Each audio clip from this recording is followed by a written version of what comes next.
Hello everyone, and welcome back to Lost Planeswalker. You're here with me, Jesse, the Lost Planeswalker, and today I am building a commander deck from one of the pre-cons. So we got a ton of new legendary creatures, as we do obviously with these Universes Beyond sets, but from the Scrappy Survivors pre-con, I found one card in particular that caught my eye, and it was 3-Dog Galaxy News DJ. This card is beyond powerful in my opinion. I think it's honestly too good, and I think there's a million different ways to build this deck, but I wanted to give you guys my input on how I think you should build this deck. So let's read the commander here. So 3-Dog Galaxy News DJ is 1, a red and a white legendary creature human bard. Whenever you attack, you may pay 2 and sacrifice an aura attached to 3-Dog Galaxy News DJ. When you sack an aura this way, for each other attacking creature you control, create a token that's a copy of that aura attached to that creature. So right off the bat, obviously you want to get some awesome aura enchantments and put them on every creature you control. Maybe it gives it flying, maybe it gives it protection. It doesn't matter really what it is. It can be incredibly strong and overpowering because most auras you only get one of, and that's because some auras are really good. Well, guess what? Now every attacking creature just gets that, which is beyond powerful. So this deck, I'm going to break down, what cards I think you should include in this deck, and it's just going to be a very quick crash course. If you want to look at the rest of the cards I have included in this deck, please check the description down below, but I really don't want to waste your time by running through every card. So normally, if you've watched my videos in the past, I like to break these down into different sections, but this one was kind of really simple, right? You play creatures, you equip the creatures, you attack with the creatures. So I just have the categories broken down into creatures, auras, and instant and sorceries I think would be great in this deck. So with creatures, let's start out by talking about them. And we have Archon of the Wild Rose, Broodkeeper, and Eidolon of Countless Battles. So Archon of Wild Rose is a new card from the Wildsville Drain set that says, flying, other creatures you control that are enchanted by auras you control have base power and toughness 4/4 and have flying. Not only does this give all of your creatures evasion, but it buffs them up if their power is less than 4, which in a lot of cases these cards are, because they give you a lot of benefit, but with that benefit their power is pretty low. So this is a great way to just power up your entire board, especially if you're playing with a ton of tokens, which I didn't build this deck specifically around, but if you do, this is a awesome card to include. Now Broodkeeper is a card I found while researching for this deck, and it says whenever an aura becomes attached to Broodkeeper, put a 2/2 red dragon creature token with flying onto the battlefield. It has red, this creature gets +1/+1 until end of turn, which is just fire breathing. But what I love about this is that just off of 3-Dog's ability, you're going to be making these dragon tokens, and you just don't have to do anything. It just seems perfect. Or if 3-Dogs gets removed, well, maybe you're just equipping things to Broodkeeper. But just being able to make tokens for free at this point is great. And Eidolon of Countless Battles is an enchantment creature spirit with Bestow. So if you bestow a creature, you're basically attaching it to something as if it was an aura, but if a creature would die, then this just becomes a creature. So it's a very cool and powerful mechanic, but it says Eidolon of Countless Battles, an enchanted creature, get +1/+1 for each creature you control, and +1/+1 for each aura you control. So if you have a big board and you have a ton of aura enchantments, which 3-Dogs does, this is going to be a powerhouse of a creature all on its own. And the fact that Archon of the Wild Rose gives it flying means it's going to be so much of a threat, it's unbelievable. And the other 3 creatures I want to call out specifically are Nomad Mythmaker, Tiana Ship's Caretaker, and Umbra Mystic. So Nomad Mythmaker is an interesting card because it says white, tap, put target aura card in a graveyard into play attached to a creature you control. This is specifically good because 3-Dogs sacrifices an aura attached to it, meaning that just for 1 white, you can just reattach your best aura to it and do it all over again, which just seems too powerful to me. Now, Tiana Ship's Caretaker has a similar ability in a way. It has flying and first strike, and whenever an aura or equipment you control is put into a graveyard from the battlefield, you may return that card to its owner's hand at the beginning of the next end step. So if you have a couple things that maybe entered the battlefield, if you have a couple things that maybe entered the graveyard that turn, you can just get them back. And lastly,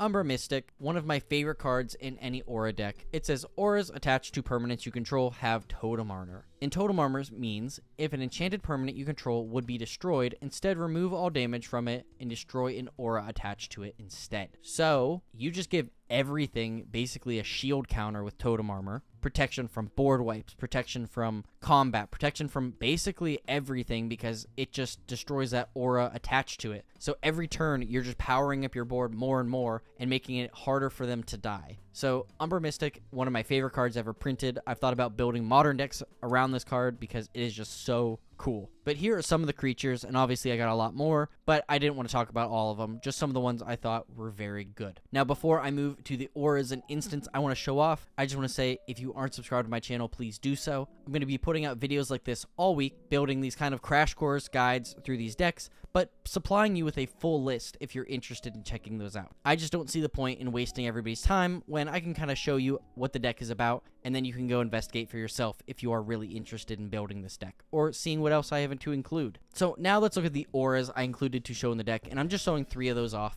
So we have Angelic Destiny, Idolized, and Unquestionable Authority. So Angelic Destiny, one of my favorite auras of all time. Enchanted creature gets +4/+4 and has flying and first strike, and is an angel in addition to its other types. And whenever enchanted creature dies, return Angelic Destiny to its owner's hand. Now, in this case, I just want to give all of my stuff +4/+4 flying and first strike. So this is just going to end up going away. It's not going to go back to the hand because you're sacrificing it. But like I said earlier, Nomad Mythmaker or Tiana are going to help you return that to your hand. Idolized, brand new card from the Fallout decks. Enchanted creature has, whenever this creature attacks alone, it gets +X/+X until end of turn, where X is the number of non-land permanents you control. This doesn't say non-token non-land permanents either. So all of the additional copies of auras you're making with 3-Dog count, and is just going to buff up your entire board. And again, if this is one of those things that you can get back and play over and over again and just equip to all your creatures, there's no way you're going to lose. I mean, unless they just keep killing your stuff as fast as you can play it. But it's going to be very, very hard. And Unquestionable Authority, enchant creature. When Unquestionable Authority enters battlefield, draw a card. Enchanted creatures has protection from creatures. Not only is this going to help you draw cards, but you're just going to have protection from all creatures, meaning that you can just block them so that your opponent's creatures really don't do anything unless they have trample, because that can kind of get around it. Or you can just swing in without any worry of being blocked. And lastly, I want to talk about some of the instant sorceries, particularly 3 new instant sorceries that we've gotten from the Murder at Karlov Manor and the Fallout decks that I think are very helpful. So first off, we have Inventory Management, Open the Vaults, and Take the Bait. Inventory Management, probably one of my favorite cards, has Split Second, meaning that as long as a spell is on the stack, players can't cast spells or abilities that aren't mana abilities, meaning that this spell has to resolve and nobody can kind of respond to it. Now, I did say in a different video that the stack then just has to resolve, but that's not the case. Once this is removed, then it kind of goes back and players have time to respond to things, but this cannot be messed with in any way.